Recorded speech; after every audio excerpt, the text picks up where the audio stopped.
반면에 동그라미 4번 농협, 수협, 중앙회는 은행 중에 특수은행이에요. 그렇죠? 비은행 예금 지급기관이 아니라 은행이다. 특수은행에 해당한다. 4번이 틀린 지문이 되겠습니다. 자, 120페이지 5번 문제 보시면은요. 다음 중 투자 매매업자 6가지 금융투자업자 중에서 투자 매매업자 증권사라고 보시면 돼요. 업무에 속하지 않는 것은 무엇인가?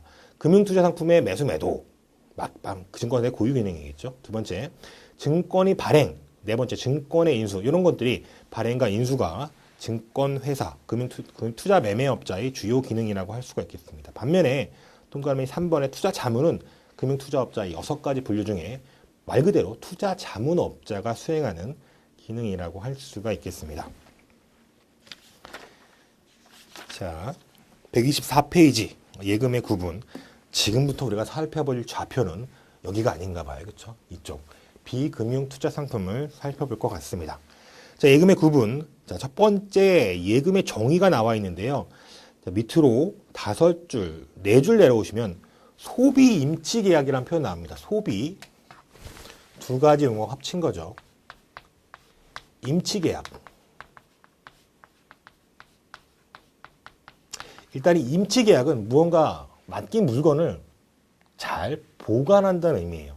하지만 소비가 붙었어요. 그렇죠? 자, 소비 임치 계약 위로 2줄 올라가시면은요. 금융회사는 이를 여기서 이는 고객이 맡긴 예금 돈이죠. 고객이 맡긴 돈을 자유로이 사용할 수 있고 이 사용한다는 특성이 소비라는 뜻입니다. 그리고 반환 시에는 만기 시에는 동일액 가로 안에 혹은 이자를 지급하기로 했으면 이자를 붙여서 금전을 반환하면 된다. 즉 고객이 맡긴 돈을 맡아주는 게 기본적인 기능인데 그 돈을 가만히 갖고 있는 게 아니라 소비, 다른 데 쓸 수 있다는 얘기예요. 그렇죠? 그리고 만기에 원금 혹은 원금과 이자를 돌려주기만 하면 되는 계약. 따라서 예금을 임치계약 중에서 특별하게 소비 임치계약이라고 민법상에서 표현을 하고 있습니다. 자, 오른쪽 페이지 125페이지 1절 예금의 일반적인 구분. 큰 1번에 요구불 예금. 왠지 이름부터 좀 알 것 같아요. 그렇죠? 첫 번째 줄에 요구불 예금이란 예금주의 환급 청구, 예금을 맡기고 돌려달라고 할 때 언제든지 조건 없이 지급해야 되는 금융상품을 말한다. 회사별로 보통예금, 당자예금, 당자예금 등이 요구불 예금에 포함된다. 언제든지 수시로 환급을 청구할 수 있는 예금. 큰 2번의 저축성 예금, 세 번째 줄 보시면 저축성 예금은 거치식 예금, 큰 돈을, 목돈을 먼저 맡겨두고 예금하는 거, 적립식, 매월 꾸준히 불입하는 예금, 이 2가지로 나누게 되는데 요구불 예금과 이자를 조금 더 줄 뿐이지 큰 차이는 없어요. 자, 다음 페이지 126페이지 보시면 표 4-2번에 저축성 예금을 다음과 같이 분류하고 있습니다. 첫 번째 정기예금, 이게 거치식이죠. 첫 예금을 시작할 때 목돈을 넣어놓고 만기까지 기다리는 거.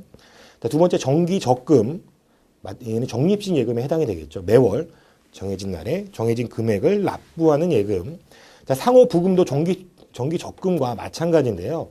자, 부금의 정의를 한번 읽어보면은, 자, 일정 기간을 정해 부금, 적금 마찬가지 적금 납입하면은 일정 금액을 대출받을 수 있는 권리가 보장되는 예금을 포괄하여 부금 형식으로 표현한다. 크게 보면 얘도 적립식 예금 중에 하나이다. 자, 시장금리부 수시 입출금식 예금 MMDA는 저희가 뒤에서 더 좀 살펴보도록 하겠습니다. 자, 하단에 표 4-3번 주택 청약과 관련된 예금 5가지가 나와 있는데요. 자, 첫 번째부터 네 번째까지 청약 저축, 청약 예금, 청약 부금, 청약 종합 저축. 얘네들은 목적부, 청약을 위한 목적부 예금이라고 합니다. 즉 일정의 요건을 충족하면 주택을 청약할 수 있는 권리가 주어지는 예금들인데 반면에 5번째는 좀 성격이 틀려요. 목적은 서민들의 주택 마련을 위해서 저축을 장려하기 위한 상품인데 두 번째 줄 보시면 비과세 혜택이 주어지는 상품. 장기주택 마련 저축을 한다 해서 청약이 주어지는, 청약에 대한 권리가 주어지는 건 아니에요. 그렇죠? 그냥 주택 마련을 장려, 도모하기 위해서 서민들의 요건을 갖춘 사람한테 비과세 혜택을 주는 상품이다. 반면에 위에 있는 4가지는 그게 아니라 청약 권리가 주어지는 상품이다. 조금 다르죠. 일단 5가지 상품을 구분을 해 주시기 바라겠고요. 청약과 관련된 목적부 예금들이 뒤에서 계속 나오는데 한번 정리를 한번 하고 넘어가도록 하겠습니다. 순서를 조금 바꿀게요. 교재의 순서와. 청약 예금이 있고요. 저축부터 나와야 되는데 청약 저축. 주택은 생략하도록 하겠습니다. 주택 청약 부금, 주택 청약 예금, 요 두 가지는 적립식, 얘는 거치식이에요. 주택 청약 가장 나중에 최근에 나온 상품 종합저축, 이렇게 네 가지를 순서를 좀 바꿨어요. 교재하고 유의 깊게 보세요. 바꿨어요, 순서를. 자, 본다면은 일단 얘네 청약 할 수 있는 대상이 틀립니다. 가장 큰 차이점이죠. 청약 저축은 특징은 밑으로 갈수록 청약할 수 있는 어떤 주택의 규모 사이즈가 좀 커진다고 보시면 돼요. 그래서 제가 순서를 바꿨습니다. 자, 청약 저축은 민간 건설 중형 국민주택이라고 하는 요거 가능하고요. 좀 더 작은 사이즈 국민주택에 청약할 수 있는 권리를 가집니다. 주택의 규모를 본다면 가장 작은 거예요. 자, 청약 부금은 요거 다 공통입니다. 그리고 85제곱미터 이하의 민영주택, 일반 민영, 일반 건설회사가 만든 아파트죠. 85제곱미터 이하 민영주택에 청약할 수 있는 권리가 주어지는 상품. 청약예금은 민간건설 중형 국민주택에 청약할 수 있는 권리 기본적으로 있고요. 추가적으로 요거 없어졌어요. 그렇죠? 그냥 민영주택이에요. 물론 예금의 금액에 따라서 틀리긴 하지만 이 면적 제한이 없어집니다. 좀 더 넓어졌죠.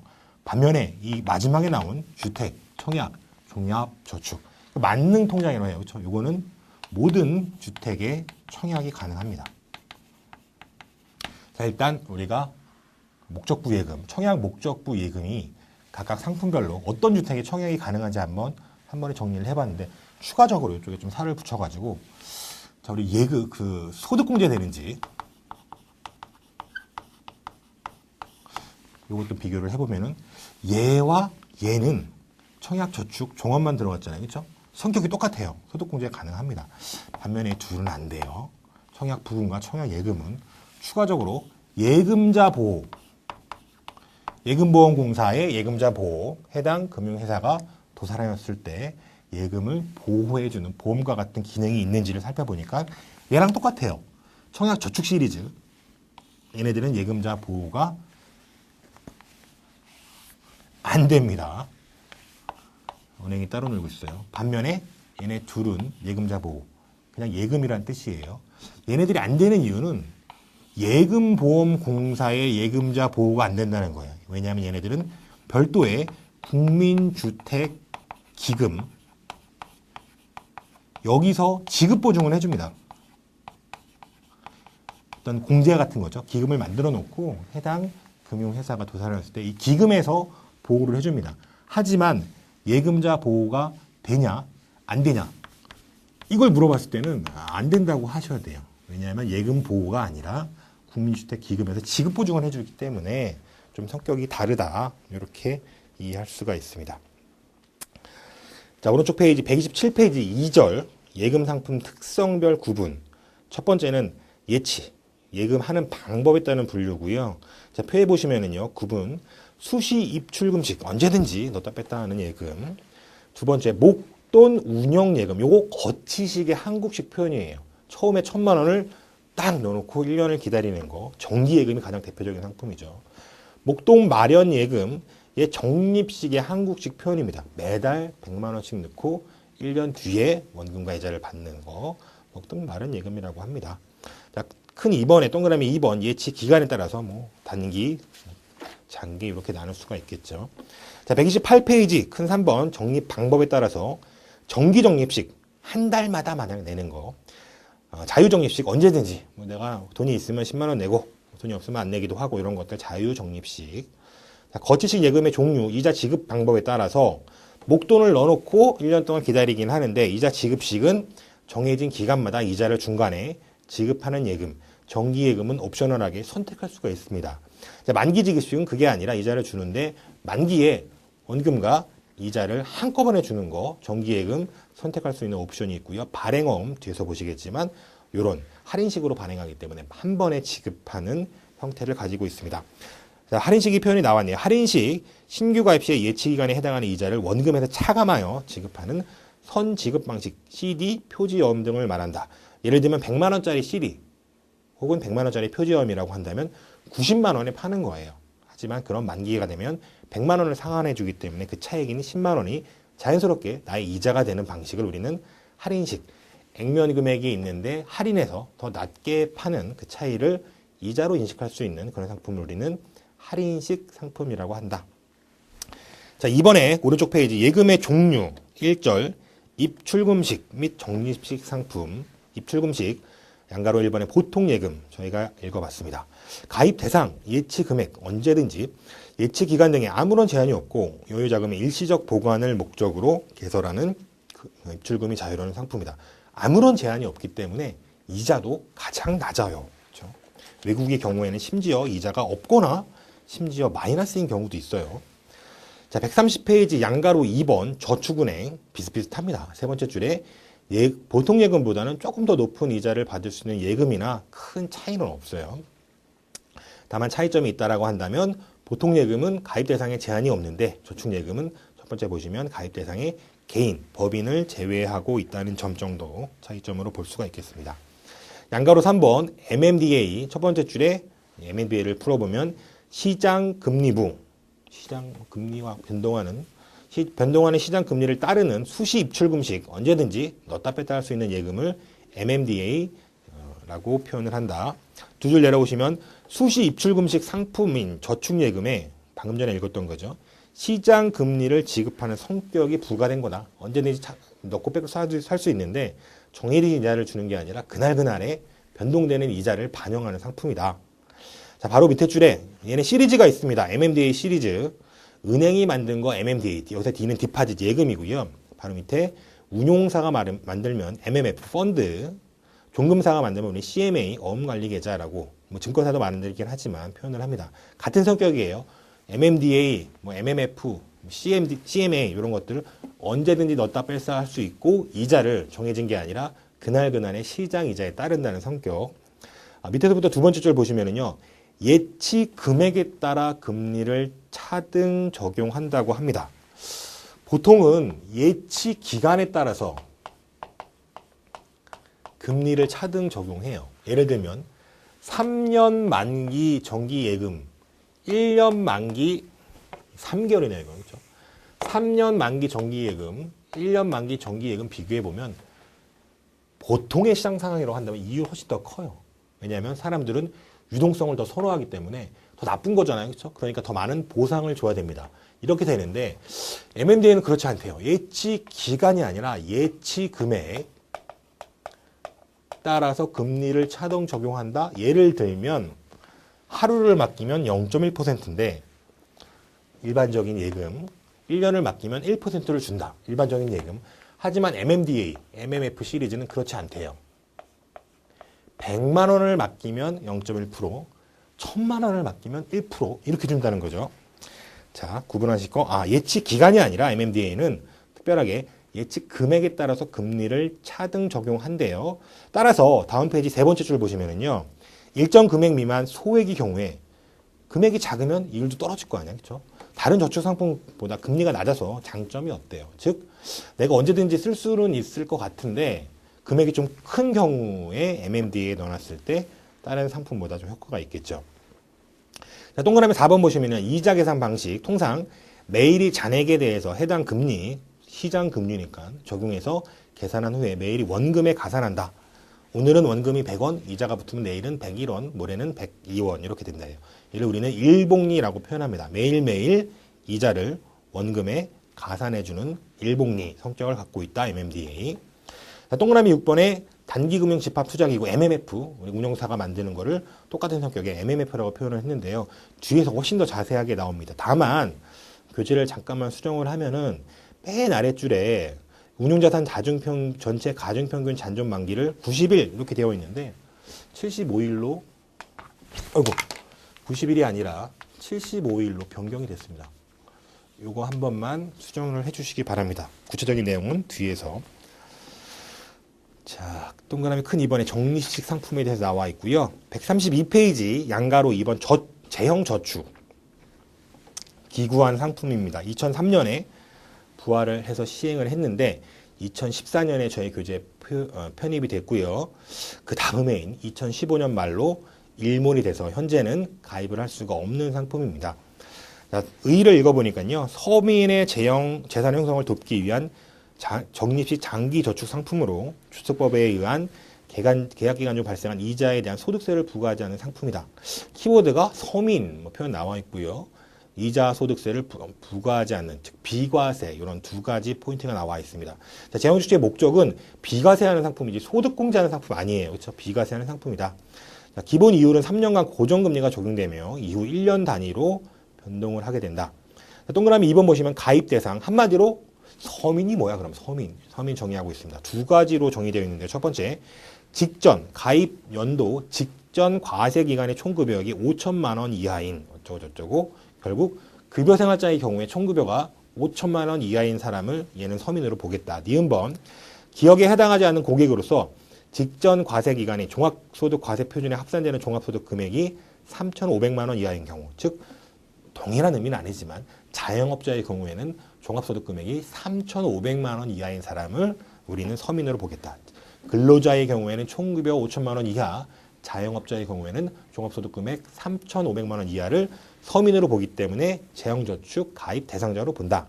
자, 계약기간 동그라미 3번 7년이고요. 단 만기일 하루 전, 1일 영업일 전까지 1회에 한해서 3년 이내의 범위에서 1년 단위로 연장 신청이 가능하다. 즉 제일 길면 10년, 아니면 8년, 9년, 7년 이렇게 되겠죠. 적립 방법 및 저축 금액, 분기 300만 원 범위 내에서 만원 단위로 자유롭게 저축이 가능하네요. 자, 니은번 보시면은요, 분기 300만 원 이런 한도는 금융회사마다 갖고 있는 게 아니라 세금우대 저축 한도 집중 기간, 은행연합회예요. 은행연합회 한 기관을 통해서 통합 관리한대요. 내가 분기 한도를 한 금융회사에 300만 원 가입하면 다른 데 가입 못해요. 반면에 분기 한도 200만 원 가입하면 다른 기관에 대해서 가서 분기 한도 100만 원까지 가입이 가능하지만 지금은 안 돼요. 그렇죠? 2015년 말로 일몰되었기 때문에. 세금 우대 내용, 가입일로부터 원래 조건 7년 이상 경과 후 만기 해지 시에는 당연히 원래 조건을 충족했으니까 비과세, 이자소득세를 부과하지 않는다. 단 이런 상품들, 세금을 우대, 감면해 주거나 받지 않는 상품들은 그 부분, 감면받은 세액 부분에 대해서 10%에 해당하는 농특세를 부과한다. 즉 원래 이자소득세율이 14%이기 때문에 얘의 10%인 1.4%의 농특세를 내야 된다. 자, 만기 후 이자, 만기가 경과한 이자 그 추가 경과된 분에 대해서는 정상과세하고요. 만기 이전에 7년이라는 약속 지키지 못하고 해지하는 경우에는 전체 기간에 대해서 일반 과세합니다. 다시 만기가 경과하면 만기까지의 이자는 원래대로 비과세, 그리고 넘어선 부분 요것만 과세. 만기 이전에 해지하면 5년 만에 해지했다. 여태까지 발생한 거 다 과세. 조금 차이가 있죠. 자, 오른쪽 페이지 주택 청약 부금. 요거죠, 요거. 부금. 민간건설 중형국민주택가 85제곱미터 이하의 민영주택에 청약할 수 있는 권리가 주어지는 상품. 자, 동그라미 1번 밑에서부터 두 번째 줄 보시면은요. 가입 후 2년이 경과하고 납입 인정 금액이 지역별 85제곱미터 이하 청약 예금 예치금액 이상을 납입하는 경우에 청약 예금으로, 부금이 예금으로, 나중에 보시면 저축이 예금으로 전환이 가입 가능하대요. 나머지 내용들 살펴보시고요. 양가로 4번 아래쪽에 주택 청약 저축, 이제 요거 살펴보실 겁니다. 청약 저축. 다음 페이지 보시면은요. 다섯 번째 줄에 이 표현 나와 있습니다. 소득 공제가 가능한 내용. 다 되는 건 아니고요. 총급여 7천만 원 이하인 근로자, 그리고 무주택, 택자 좀 틀렸네, 그렇죠? 무주택 세대주 요 요건을 갖췄을 때, 두 가지 요건을 갖췄을 때만 해당 연도 납입 금액 40%, 최고 한도는 납입 금액 240만 원에 40%니까 96만 원까지 소득 공제, 연말정산 받을 때 소득 공제가 가능하대요. 다시 한번 청약 목적부 예금 네 가지가 있는데 청약 저축하고 주택 청약 종합저축 이 두 가지만 소득 공제가 가능합니다. 동그라미 3번의 가입 대상 보시면은요. 다른 놈들하고 틀리게 얘만 유일하게 무주택 세제도임을 요구하고 있어요. 그렇죠? 청약 저축, 청약 부금, 청약 예금, 종합저축이 있는데 청약 저축만 유일하게 무주택임을 요구하고 있습니다. 동그라미 7번 보시면 요 얘기 나와 있죠. 예보가 되는 거 아니다. 왜냐하면 별도의 기금으로 지급보조금 해준 거지 예보가 되는 건 아니다.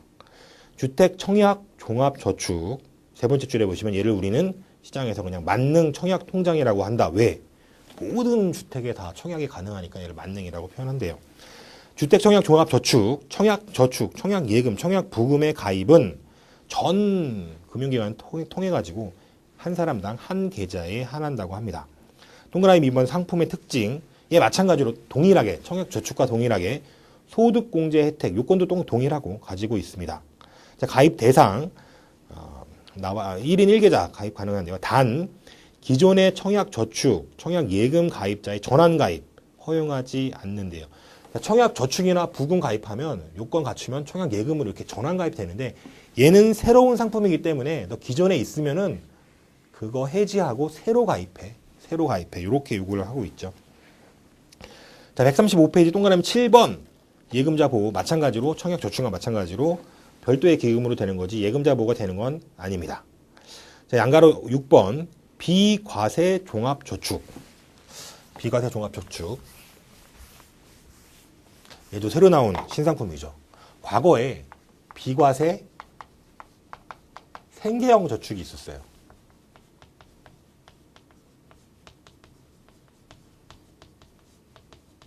그리고 과거에 세금 우대 종합저축이 있었습니다. 근데 이 두 가지가 다 일몰되고 비과세 이렇게 명명한 것 같습니다. 일몰되고 없어졌어요. 둘 다. 비과세 종합저축이 나타나게 됐습니다. 이름으로 본다면 성격은 틀려요. 왜냐하면 얘는 어떤 요건을 갖추면 과세하지 않겠다. 요건을 갖추면 세금을 깎아주겠다는데 두 개 다 없으면서 새로 만든 거 비과세 종합저축은 마찬가지로 요건을 갖춰서 가입하면은 세금 내지 않는 상품이다라고 표현을 하고 있습니다. 자, 2015년 1월 1일부터 새롭게 나왔다. 그리고 기존의 비과세 생계형 저축이 폐지되고 세금우대 종합저축도 폐지됐는데 두 가지가 폐지되고 조특법에 따라서 도입된 상품을 말한다. 두 줄 밑에 내려가 보시면 거주자 한 명당 5천만 원 한도는 좀 예전보다 넓혀놨어요. 그렇죠? 한도까지 비과세 한다. 마지막 줄에 당연히 이자 소득 또는 배당 소득에 대해서 소득세를 부과하지 않는 상품을 말한다. 136페이지 단부터 표현되어 있는 거, 얘 한도가 5천만 원인데 교재에서는 얘만 얘기하고 있습니다. 세금우대 종합저축. 하지만 이 두 가지, 기존에 내가 비과세 생계형 저축을 갖고 있거나 아직 해지 안 했어. 세금우대 종합저축을 갖고 있거나 아직 해지 안 했어 라고 한다면 그 금액은 새로 만든 비과세 종합저축 한도인 5천만 원에서 차감한다는 얘기예요. 한마디로 한도 공유한다는 얘기입니다. 다시 새로 만든 비과세 종합저축 상품은 교재에 나와 있는 바와 같이 세금우대 종합저축은 물론 비과세 생계형 저축과 한도를 공유한대요. 그렇죠?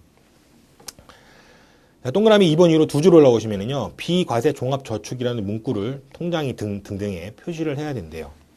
비과세 종합저축 계약 만기 이후에 발생하는 이자, 배당 소득에 대해서는 당연히 만기까지만 비과세, 만기 이후 발생분은 정상과세합니다. 가입 대상을 보시면은요. 기존에 우리가 이런 표현을 이제 쓰면 안 되긴 하지만 경로자에 대해서 비과세나 종합 세금우대 혜택을 주고 있었는데 기준이 바뀌었습니다. 과거에는 만 60세 이상을 경로자라고 표현하고 있었는데 지금은 만 65세. 여러 가지 영향이 있겠죠. 수명이 늘어난 영향도 있고 세금이 부족한 영향도 있고 65세를 경로자라고 합니다. 따라서 비과세 종합저축 가입 요건 중에 뭐 장애인 등이거나 어떤 뭐 국가유공자라든가 이거 이외에 경로자에 대해서 과거에는 60세부터 인정하고 있었는데 비과세 종합저축부터는 만 65세를 경로자로 인정하고 있습니다. 그러나 갑자기 5살 늘어나는 충격을 완화하기 위해서 2015년은 61세, 2016년은 62세, 2017년은 63세 등등등 한 살씩 올려서 전국적으로 65세까지를 가입 대상자로 한다라고 규정을 하고 있습니다. 니은, 디귿, 리을 보시면 뭐 장애인이거나 국가유공자거나 뭐 기초생활법 수급자 이런 사람들 우리가 흔히 짐작할 수 있는 분들이 이 가입 대상자라고 한다. 자, 오른쪽 페이지 보시면은요. 동그라미 4번. 그러면 이 비과세 종합저축은 어떤 상품에 가입할 수 있느냐?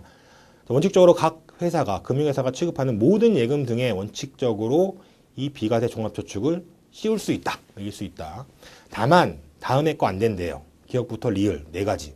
문제 내기 참 편하겠죠. 첫 번째, 증서로 발행되고 유통이 가능한 예금, 양도성 예금 증서인 CD, 표지어음, 무기명 정기 예금 등이 이에 해당된다. 생각을 해보시면은 얘는 양도가 가능해요. 그렇죠? 양도가 가능하다는 얘기는 비적격자가 이 상품을 취급할 수 있다는 얘기죠. 원래 적격한 사람이 이 비과세 종합저축에 가입해서 요건이 없는 사람한테 팔 수 있잖아요. 그러면 안 되잖아. 그렇죠? 그러니까 당연히 배제가 되는 게 맞습니다. 양도성 때문에 배제된 거. 니은, 수표 등에 의해 지급이 가능한 예금, 당자예금 혹은 가계당자예금. 얘네들은 한도를 오늘은 100만 원이 예금이 있었으나 수표를 사용해버리면 60만 원, 70만 원 줄어버리기 때문에 한도를 관리가 어렵습니다. 그렇기 때문에 금액을 확정할 수가 없기 때문에 당연히 제외되어 있고, 디귿번에 조특법에 의해서 다른 혜택을 받는 상품들, 이중 혜택을 줄 필요가 없죠. 리을번에 외화예금, 이런 것들은 비과세 종합저축으로 가입하기가 어렵다. 가입할 수가 없다라고 정의되어 있습니다. 여기까지 해서 마치도록 하겠습니다. 감사합니다.